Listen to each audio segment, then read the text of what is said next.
There are people in America who want to see the end of the United Nations, who want to see the end of NATO. Elon Musk just tweeted that, right? The U.S. should pull out of the UN. What they're effectively wanting is a return to a world of Darwinian competition. The strong will survive and the weak will fall, and that is the way of the world. Yeah. And that may well be where we're heading. Hi, everybody. I'm Jamie Poisson. So by now you have heard some, at least, of that explosive meeting between Trump, J.D. Vance, and Ukraine's President Vladimir Zelensky. You're gambling with World War III, and what you're doing is very disrespectful to the country, this country. Beyond the bullying, the shouting, the demands for gratitude, there was this other very notable moment in the exchange. I'm not aligned with anybody. I'm aligned with the United States of America, and for the good of the world. I'm aligned with the world. That naked admission is just the most recent signal from the administration as it pivots away from a world order that has defined global politics for 7 decades now. We saw a similar thing when J.D. Vance spoke at the Munich Security Conference recently, where instead of focusing on Russian aggression in Ukraine, he admonished European allies about immigration and free speech. There are other examples too, executive orders pulling the U.S. out of the World Health Organization and the UN Human Rights Council.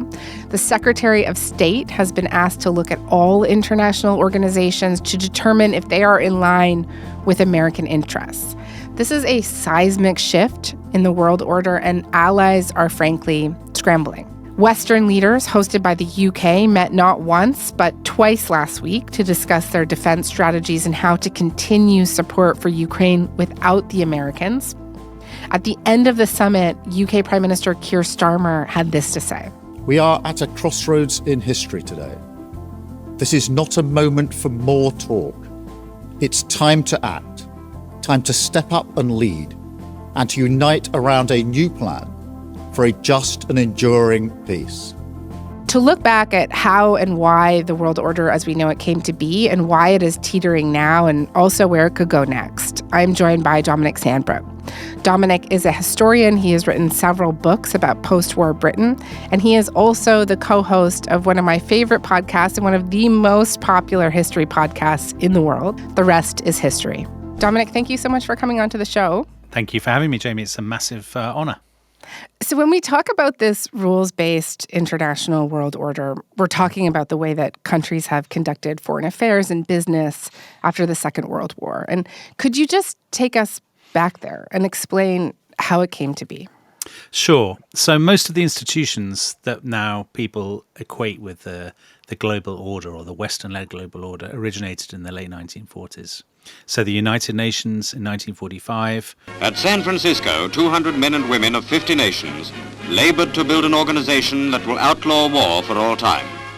President Truman attends the last session of this conference, which the whole world has anxiously watched. Actually predated by both the World Bank and the International Monetary Fund, which in 1944. And then GATT, that's the ancestor of the World Trade Organization, in 1947. And NATO in 1949. So you've got quite a short window of time in which all those institutions were set up. And basically, to cut a very long story short, they were set up by the victorious Allies in the Second World War. They believed that there had been an initial attempt with the League of Nations after the First World War that had failed, and they wanted to bind the nations of the world more closely together with a series of institutions that they thought would set the rules that would avoid another world war. So in other words, what they didn't want was a rerun of the 1920s and 1930s. They wanted the economic institutions to prevent a rerun of the Great Depression, which they thought had given rise to all the nationalism and all the dictators.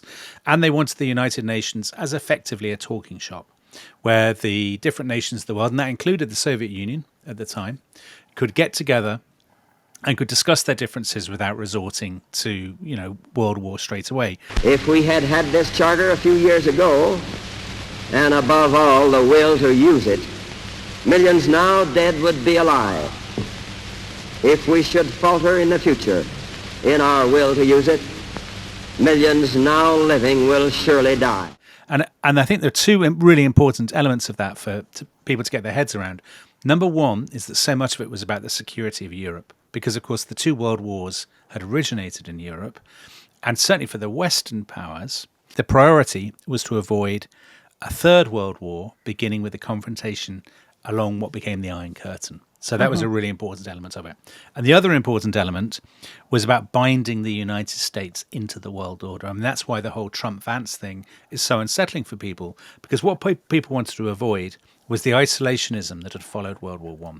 And they believed that basically you bind the United States in alliance with Europe to the security of Europe, and that's the way you will avoid a future conflict. And just tell me a little bit more about how the United States became this leader of the post-world world. Yeah. Yeah, so I mean, lots of your listeners will remember the United States didn't, of course, join either world war at the beginning. They like to enter these things late. So they joined the Second World War in 1941. December 7th, 1941, a date which will live in infamy. The United States of America was suddenly and deliberately attacked by naval and air forces of the Empire of Japan. And Britain, which had previously been the world's preeminent kind of naval, financial power, imperial power, was increasingly exhausted by the wartime commitment. So the United States became basically the banker, Britain's banker, lent Britain an awful lot of money. And the United States, Franklin D. Roosevelt, who was an extraordinary president, the only president to serve 4 terms, Roosevelt was determined. He wanted to drag the United States really kicking and screaming to the top table of world diplomacy, whereas previously they stood aloof. Roosevelt said, no. We have to be absolutely in on this. We have to drive it. We are the single most important player. We will restructure this world as we want it to be. And I am confident that the Congress and the American people will accept the results of this conference as the beginning of a permanent structure of peace. So it'll be an American world, but effectively, and here is where, Donald Trump's partisans, they might prick up their ears. He said, we will pay for it. So a lot of these institutions, we will put up a lot of the money for them. And also, of course, the United States paid with the Marshall Plan for the rebuilding of the nations that have been exhausted by the Second World War. So what that means is that when you get to the end of the 1940s, as you enter the 1950s, the Cold War is now on in earnest. But the United States, rather than basically packing its bags and going home, as it had done after the First World War, is now there at the top of the table as the self-described leader of the free world. And the British, who had previously had that position, are happy to let the Americans do it because basically the British have run out of money. And fair for me to say, I suppose to state the obvious here, this was just as much or even more about protecting America and the West's dominance as it was about bringing order and peace, right? Right. I mean, nations always have self-interests. There's no nation that behaves entirely altruistically, and it would be bizarre to imagine them to do so. Like national democratic leaders, in particular, have to answer to their electorates. So Roosevelt and then Harry Truman, who succeeded him, they would have said, look, it's not just in the world's interests that we're doing this to avoid future wars, to create a series of rules that everyone will follow, to lend people money when they're into trouble and when they get into trouble and all that kind of thing. But it's in America's interests. We've learned, their argument would have been, we learned the lessons in the 1920s and 1930s of standing aloof, of isolationism. And basically, if we want the United States to be safe, to be secure, to be rich, all of those kinds of things, the only way to do that is to get involved and to lead, not to basically pack our bags and go home. Can you tell me a little bit more about the Soviet Union? Russia did fight alongside Allied forces to defeat Nazi Germany, but they were not part of this new global system. And just why was that the case? And how did the Cold War change the plans for the new world as they were originally set out? There's a lot of existing bad blood between the Soviet Union and what we might call the Western capitalist democratic nations. So that goes back to the Russian Revolution of 1917-18. And ever since then, the Western powers, what you might call the democratic capitalist countries, had basically taken the attitude that the Soviet Union was a kind of rogue state, was a threat to their well-being, that the Soviet Union was the head of a communist conspiracy, which was dedicated to world revolution and overthrowing capitalism and democracy. And you know what? They weren't wrong. I mean, it was. But in the 1940s, when after Hitler invaded the Soviet Union in 1941, the Soviet Union had become one of the big three, as they were called, the three main allies: Britain, the United States, and the USSR. And the Soviet Union, I mean, there's no way of getting away from it, they had done by far, the majority of the fighting. Soviet soldiers, Russian, Ukrainian, Belarusian soldiers, had died in their millions to defeat Nazi Germany. And so when the war ends, Stalin takes basically half of Europe. He carves out his own empire in Eastern Europe. But Britain and the United States and their allies are not only, are they frankly too exhausted to take him on. I mean, there was talk of doing it, by Churchill in particular, but all his military planners said, look, it's impossible. You're not going to beat the Red Army. But also there was a sort of sense, well, we kind of owe them. We have worked together. That's fine. However, right from the moment victory was won, and frankly, even before it, the old bad blood, the old tensions had re-emerged. It was pretty obvious that Stalin and Churchill in particular were not on the same page at all about the future of Europe. From Stettin in the Baltic to Trieste in the Adriatic, an iron curtain has descended across the continent. And, I mean, historians argue about exactly when the Cold War started. But in the second half of the 1940s, that wartime alliance pretty much falls apart. And so this is a world order set up in the 40s from which, by and large, the Soviet Union is shut out. I mean, it is in the United Nations. It's part of the Security Council. It has a veto. But obviously it's not really part of the kind of the IMF, the World Bank, all of that kind of thing, because they want to create their own non-capitalist world economy sealed off behind the Iron Curtain, which is effectively what they do with their Soviet Union and its satellite states and its communist allies. So the world order that we now take for granted is very much that the Allies created. And maybe younger listeners in particular, it's easy to forget that for 40-odd years, there was an alternative world order, which was the one that was effectively being directed from Moscow. Right. How did the fall of the Soviet Union and the end of the Cold War change things? Well, this changed everything. So the funny thing about the fall of the Soviet Union and the end of communism is that right up until it happened, most people in the West thought it was unthinkable. So no one predicts it. No one knows that it's coming. There have been some people in the West who had said, that communism is so flawed that it will fall apart one day under its own contradictions. But I think most people imagine the Soviet Union and its alternative world order, if you like, would be a fixture of the international landscape for the rest of their lives. Then suddenly, between 1989 and 1991, that world falls apart. First of all the Eastern European satellites go their own way. Behind that line lie all the capitals of the ancient states of Central and Eastern Europe. And then the Soviet Union itself collapses at the end of 1991 under Mikhail Gorbachev and then Boris Yeltsin. In Moscow, the hammer and sickle is lowered for the last time, and an era comes to an end. This struggle shaped the lives of all Americans. It forced all nations to live under the specter of nuclear destruction. That confrontation is now over. The nuclear threat, while far from gone, is receding. Eastern Europe is free.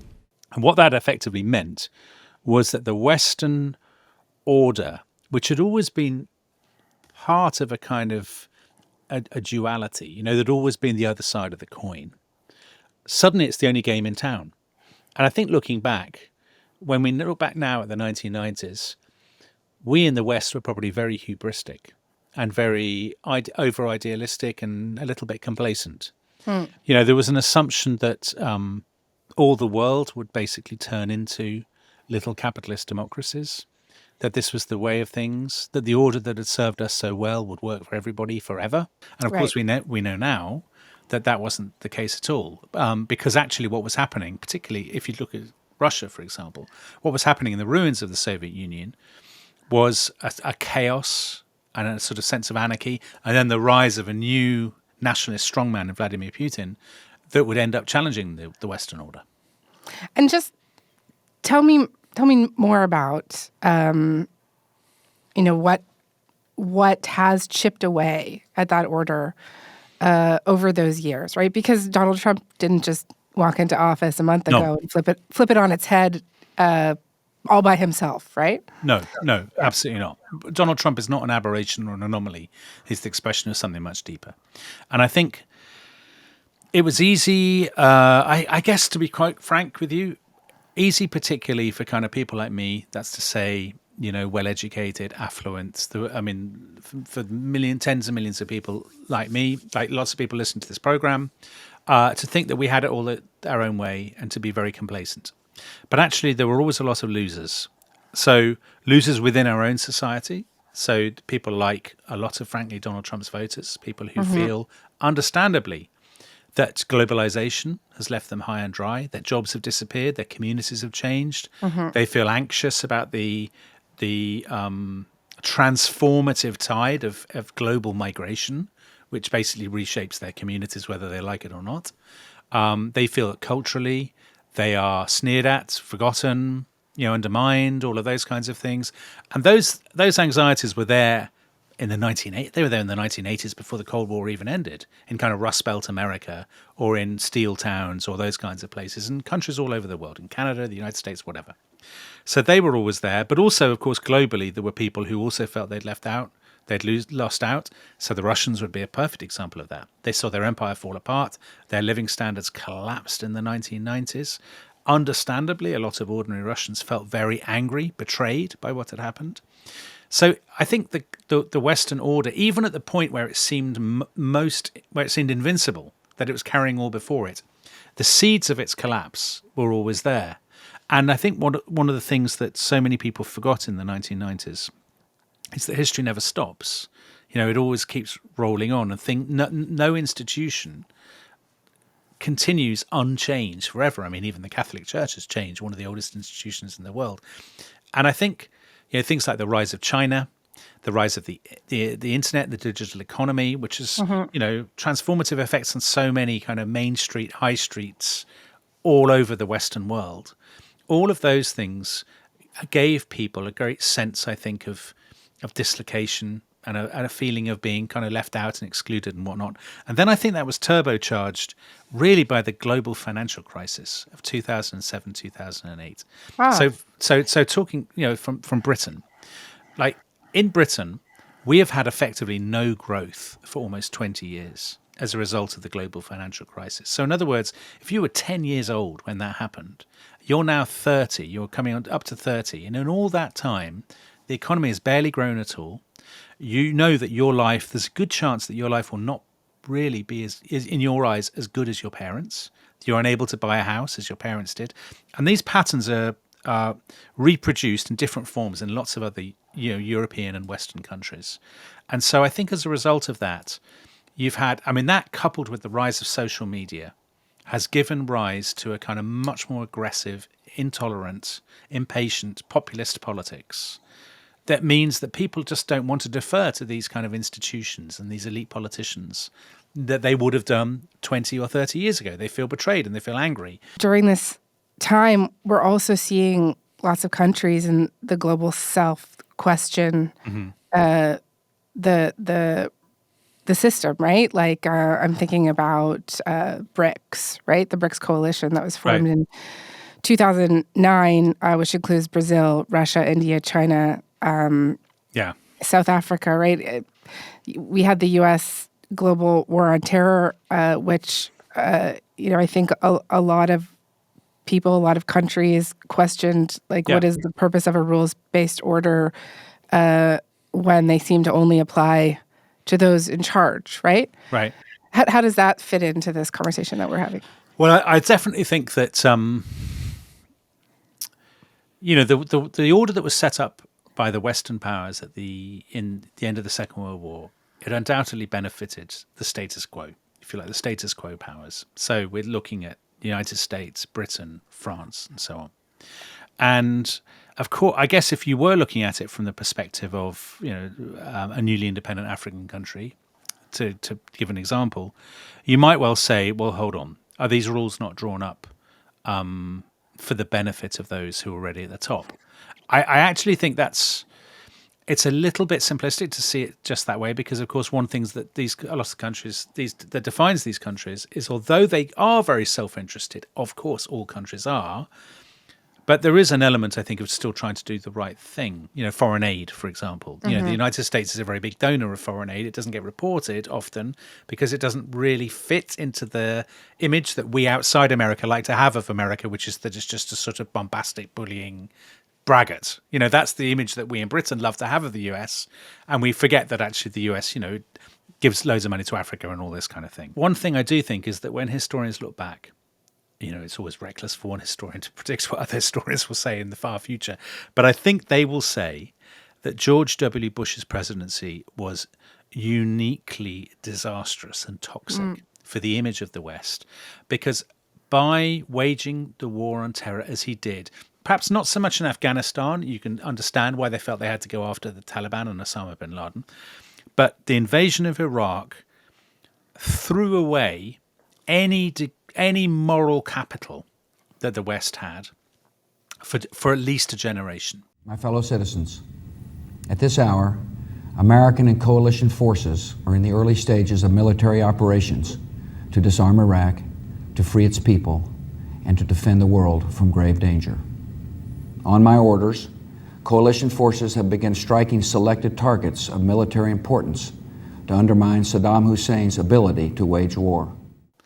And it meant that, whenever people say to Vladimir Putin, the invasion of Ukraine is brutal and illegitimate and terrible, he can say, well, look at Iraq. You went into Iraq, didn't you? And it's very difficult, for the West, powers like Britain and the United States, which are so implicated in the disaster of Iraq, it's very difficult for them to have an answer to that, because actually there is really no answer. And I think in retrospect, that was really catastrophic for the image of the West, because among a lot of the rest of the world, it did create the image that there's one rule for us and one for them. And of course, we know that a lot of people died. It didn't have the effect, it didn't have the overnight transformative effect that its architects had claimed, the Iraq War. Iraq is not now a kind of all singing, all dancing paradise, and certainly wasn't in the years after the invasion.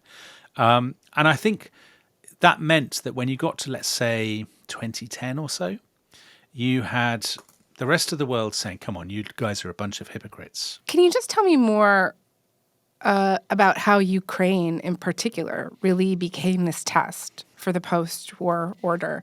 And in some ways, I don't know if you'd agree with this, like a Rorschach test. Yeah, I think it's an extraordinary thing. I mean, Ukraine didn't start in 2022 when Putin ordered his invasion. It started in 2014. There was a revolution in Ukraine, the overthrow of a corrupt pro-Russian president in Viktor Yanukovych. Huge crowds on the streets of Kyiv and so on. He was Vladimir Putin's kind of client. Putin then foments an uprising in Crimea and then sends his troops into the east. And at that point, I think, the general sense was, well, it's a bit of a basket case. It's a very complicated issue. We don't want to provoke him. So there's a limited Western response, but only a limited one. And then you fast forward 8 years. Ukraine in that period has basically moved more and more towards the West. Putin clearly thinks he's going to lose Ukraine from his orbit. And so he sends in what he calls a special military operation in 2022. But of course, what makes it so complicated and such a, as you said, a Rorschach test kind of onto which we can project our own political prejudices is that if you are of a particular disposition, then you say, oh, well, this is because Putin was provoked. This is because NATO expanded and because Russia felt shut out of the Western-dominated world order. And we've goaded him and provoked him. And now he's lashed out. And, and in many ways, it's understandable that he has, and it's kind of our fault. And you'll find, academics, political scientists, and indeed politicians in the West who will make this argument. I mean, I wouldn't make it myself, but this is basically the argument I think that J.D. Vance and Donald Trump make. They think they've signed up to, interestingly, a worldview that I think originated effectively on the far left in the West and has now migrated across the political spectrum to the populist right, which is that actually most of the things that are wrong with the world, many of them are our fault. That we in the West, that the order that we've set up is intrinsically flawed and should be scrapped, and that I don't think it's a great irony that Donald Trump has in the Oval Office a bust of Winston Churchill. Churchill was one of the people who really believed in this world order that was built in the 1940s. I mean, he was one of the people who built it. And Churchill, I think, would have been horrified by the spectacle of Trump and Vance goading Volodymyr Zelensky in the Oval Office. Because what effectively I think they want to do is to undo that architecture, which they believe is unfair, is flawed, is not working. They think it's not just working in anybody else's interest. They think it's not working in America's interest. They want a world of almost untrammeled nationalism, untrammeled nationalist competition. And so they want to turn the clock back to the 1930s and 1920s and to demolish all these institutions, I think. There are people in America who want to see the end of the United Nations, who want to see the end of NATO. Now, that would be... I think, Elon Musk just tweeted that, right? That the U.S. should pull out of the UN. Yeah. I think what they're effectively wanting is a return to a world of Darwinian competition. The strong will survive, and the weak will fall, and that is the way of the world. Yeah. And that may well be where we're heading. If that is where we're heading, what do you think we're going to see in the next couple of years? Historians are the worst predictors of the future that exist, because they think they know it all and they always get it wrong. So you can confidently assume that everything I say will be wrong. I think if they want to press ahead with this, they will manufacture reasons they will say, they want to rethink NATO completely. If the United States pulls out of NATO, then NATO in its current form ceases to exist. And there would presumably be some sort of European alliance, possibly involving, Canada, Australia. I mean, who knows? Do they want to pull out of the United Nations? I mean, it's not. It would have seemed unthinkable a few years ago. Now, perhaps, maybe not necessarily unthinkable. And then, effectively, I think you'd have a much more dangerous world, because you would have a world in which countries felt a sort of sharpened air of competition. They didn't have the reassurance of international institutions on which to fall back, and they would just think you'd have a succession of leaders who just felt like, I just have to look out for my own interests here and our own people's interests. And that, I think, is quite a frightening world, because it only takes a few little flashpoints, and then you have a lot of conflicts. And then, of course, as we know, conflicts have a habit of drawing other people in. I mean, this has been a constant in human history for as long as history's been written down, and it seems like we're back with it. That history being a sort of competition for power, for resources, for territory, and here we are again. Really, in many ways, these last 70 years have been the aberration. Yeah, I think that's right, and I think I've often thought this, that for all the last 70 years have not been perfect by any means, and as I said, there has been, more than enough hypocrisy to go around, and bad behavior, and imperial adventures that have gone wrong, and all of these kinds of things. However, it may well be that we look back on the last 70 years or so and we say, my God, we really didn't know how good we had it until it was all taken away. Okay. I think that's as good a place as any for us to end today. Dominic, such a pleasure. Such a pleasure to have you on. Thank you so much. Thank you. Bye-bye.